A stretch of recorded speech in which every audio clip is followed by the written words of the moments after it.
ಸರ್ಕಾರಿ ನೌಕರರಿಗೆ ನಿರಾಸೆ. ಮುಖ್ಯಮಂತ್ರಿ ಸಿದ್ದರಾಮಯ್ಯ ಅವರ ನೇತೃತ್ವದಲ್ಲಿ ಗುರುವಾರ ರಾಜ್ಯ ಸಚಿವ ಸಂಪುಟ ಸಭೆ ನಡೆದಿದ್ದು, ಸರ್ಕಾರಿ ನೌಕರರಿಗೆ ಮತ್ತೆ ನಿರಾಸೆಯಾಗಿದೆ. ರಾಜ್ಯದಲ್ಲಿ 7ನೇ ವೇತನ ಆಯೋಗ ಜಾರಿ ಕುರಿತು ಸಚಿವ ಸಂಪುಟ ಸಭೆಯಲ್ಲಿ ಯಾವುದೇ ನಿರ್ಣಯವನ್ನ ತೆಗೆದುಕೊಂಡಿಲ್ಲ. ಇದರಿಂದಾಗಿ 7ನೇ ವೇತನ ಆಯೋಗ ಜಾರಿ ಕುರಿತು ಭಾರೀ ನಿರೀಕ್ಷೆಯಲ್ಲಿದ್ದ ನೌಕರರಿಗೆ ನಿರಾಸೆಯಾಗಿದೆ.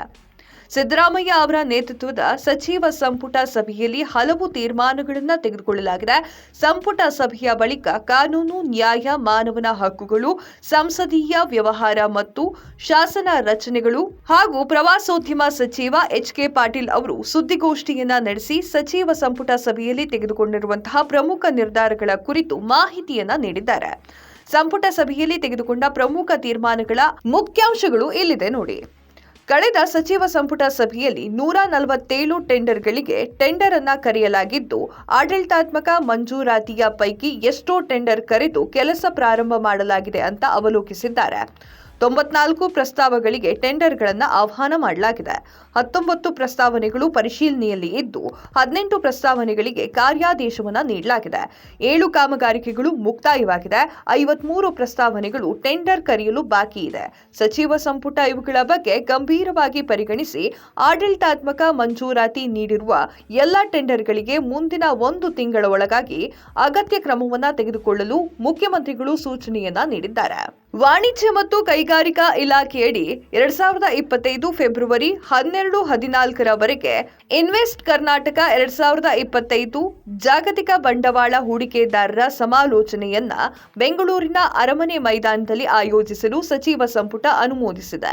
ಈಗಾಗಲೇ 75 ಕೋಟಿ ರೂಪಾಯಿಗಳನ್ನು ಒದಗಿಸಿದ್ದು, ಹೆಚ್ಚುವರಿ 15 ಕೋಟಿ ರೂಪಾಯಿಗಳನ್ನು ಒದಗಿಸಲು ಸಚಿವ ಸಂಪುಟ ಒಪ್ಪಿದೆ. ಕಾರ್ಮಿಕ ಇಲಾಖೆಯಲ್ಲಿ ಇಎಸ್ಐನಲ್ಲಿ ಗುತ್ತಿಗೆ ವೈದ್ಯರ ವಿಲೀನ ಮಾಡುವ ಬಗ್ಗೆ ಚರ್ಚೆ ಕೂಡ ಮುಂದೂಡಲಾಗಿದೆ. ಕಾನೂನು ಸಲಹೆಯನ್ನ ಪಡೆಯಲು ಸೂಚನೆಯನ್ನ ನೀಡಲಾಗಿದೆ. ಉತ್ತರ ಕನ್ನಡ ಜಿಲ್ಲೆಯ ಭಟ್ಕಳದಲ್ಲಿ 12 ಕೋಟಿ ರೂಪಾಯಿ ವೆಚ್ಚದಲ್ಲಿ ನ್ಯಾಯಾಲಯ ಕಟ್ಟಡ ನಿರ್ಮಾಣಕ್ಕೆ ಆಡಳಿತಾತ್ಮಕ ಮಂಜೂರಾತಿ ನೀಡಲಾಗಿದೆ.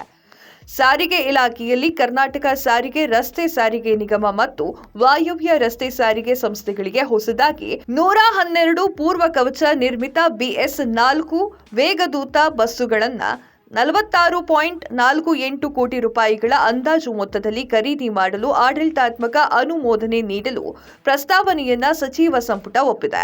62 ಹೊಸ ಬಸ್ಸುಗಳನ್ನು ಖರೀದಿಸಲು ಹಾಗೂ 50 ಬಸ್ಸುಗಳನ್ನು ವಾಯವ್ಯ ಕರ್ನಾಟಕ ರಸ್ತೆ ಸಾರಿಗೆ ನಿಗಮದಿಂದ ಕಲ್ಯಾಣ ಕರ್ನಾಟಕ ಸಾರಿಗೆ ನಿಗಮಕ್ಕೆ ವರ್ಗಾಯಿಸಲು ಸಚಿವ ಸಂಪುಟ ಒಪ್ಪಿಗೆಯನ್ನ ನೀಡಿದೆ. ಗಣಿ ಗುತ್ತಿಗೆ ಅವಧಿ ಮುಕ್ತಾಯಗೊಂಡಿರುವಂತಹ ಮೇ ಭಾರತ್ ಚಿನ್ನದ ಗಣಿ ಸಂಸ್ಥೆ ಕೆಜಿಎಫ್ ಅವರು ಪಡೆದಿರುವಂತಹ ಸುತ್ತಮುತ್ತಲಿನ ಪ್ರದೇಶದಲ್ಲಿ ಲಭ್ಯವಿರುವಂತಹ ಟೇಲಿಂಗ್ ಡಂಪ್ಗಳಿಗೆ ಎಂಎಂಡಿಆರ್ ಕಾಯ್ದೆಯಡಿ ಕಲಂ 17 ಅನ್ವಯ ಕೇಂದ್ರ ಸರ್ಕಾರದಿಂದ ಗಣಿ ಚಟುವಟಿಕೆಗಳನ್ನ ಕೈಗೊಳ್ಳಲು ಪ್ರಸ್ತಾವನೆ ಇದ್ದು, ಹೆಚ್ಚಿನ ತಾಂತ್ರಿಕ ವಿವರಗಳು ಅಗತ್ಯವಿರೋದ್ರಿಂದ ಅದನ್ನ ಮುಂದಿನ ವಾರಕ್ಕೆ ಮುಂದೂಡಲಾಗಿದೆ.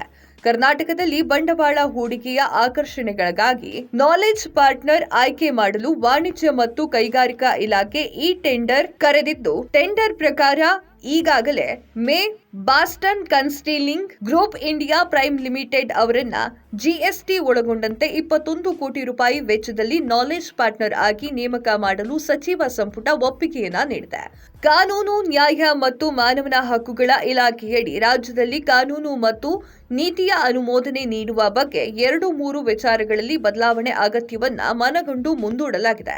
7ನೇ ವೇತನ ಆಯೋಗದ ಬಗ್ಗೆ ಅಧಿಕೃತ ಪ್ರಸ್ತಾವನೆ ಬಂದಿದ್ದು, ಈ ಬಗ್ಗೆ ಯಾವುದೇ ನಿರ್ಣಯಗಳು ಆಗಿಲ್ಲ. ರಾಜ್ಯದ ಆಡಳಿತವನ್ನ ಹೆಚ್ಚು ಬಿಗಿಯಾಗಿ, ಪರಿಣಾಮಕಾರಿಯಾಗಿ, ಜನಸ್ನೇಹಿಯಾಗಿ ಮಾಡಬೇಕು. ವಿಳಂಬ ಆಗದ ಹಾಗೆ ಕೆಲಸಗಳು ಕೈಗೆತ್ತಿಕೊಳ್ಳಬೇಕು. ಕ್ರಮಗಳ ಬಗ್ಗೆ ಮುಖ್ಯಮಂತ್ರಿ, ಜಿಲ್ಲಾ ಉಸ್ತುವಾರಿ ಸಚಿವರು ಹಾಗೂ ಮುಖ್ಯ ಕಾರ್ಯದರ್ಶಿಗಳು ನಿರ್ದೇಶನ ಹಾಗೂ ಮಾರ್ಗದರ್ಶನವನ್ನ ನೀಡಿದ್ದಾರೆ.